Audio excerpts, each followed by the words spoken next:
প্রথমবার কোনো মুসলিম বিয়ে বাড়িতে ফুচকা খাওয়াতে যাওয়ার অভিজ্ঞতাটা একটু অন্যরকমই ছিল, আর সেটাই তোমাদের সাথে আজকে শেয়ার করব। হাই, আমি অনিস, আর আমি উলুবেদিয়ার একটি ছোট্ট গ্রামে 10 টাকার 10টা ফুচকা বিক্রি করি। আজকে ছিল রিসেপশন, তাই জন্য আমি বাবুকে বলেছিলাম বাবু টোটো করে যাবো। তো বাবু টাইমের মধ্যে টোটো নিয়ে চলে আসে, আর আমরাও সবকিছু মালপত্র টোটোতে লোড করে দিই। তো দাদারা আমাদের যেতে বলেছিল ওই 12:30টার সময় করে বিয়ে বাড়িতে। তো সেই মতো আমরা টাইম অনুযায়ী বেরিয়ে পড়ি সব মালপত্র নিয়ে। আজকের লোকেশনটা খুব একটা দূরে ছিল না, আমাদের বাড়ির পাশেই বলতে পারো, মোটামুটি আধ ঘন্টার ডিস্টেন্স। তো যাই হোক, তার কিছুক্ষণ পরেই আমরা চলে আসি, আর এদিকে আমাদের ফুচকার বাক্স, ফুচকা সব আমরা টেবিলে সাজিয়ে নিই। আর বেশিক্ষণ আমরা সময় নষ্ট করিনি, আমরা তাড়াতাড়ি করে জলটা রেডি করে ফেলি। আর এদিকে কাকা আলুগুলো ছাড়াচ্ছিল, আর আজকে এখানে অর্ডার ছিল 1500 ফুচকা। তো এদিকে তেঁতুল জলটা দেখেই বুঝতে পারছো যে এর টেস্ট কি মারাত্মক হতে পারে। আমরা সবকিছু রেডি করে বসে থাকি গেস্টের আসার জন্য। আমাদেরকে প্রায় 1.5 ঘন্টার মতো ওয়েট করতে হয়েছিল। আমরা ফুচকা খাওয়ানো শুরু করি প্রায় ওই 2:30টা থেকে। দাদারা তাই জন্য বলছিল যে দাদাদের অনুষ্ঠান একটু দেরি করেই শুরু হয়।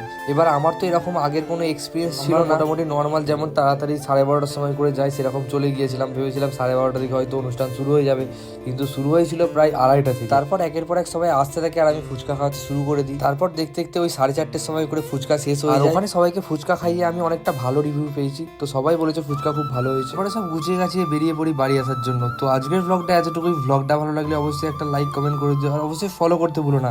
দেখা হচ্ছে পরের একটা মিনি ব্লগে।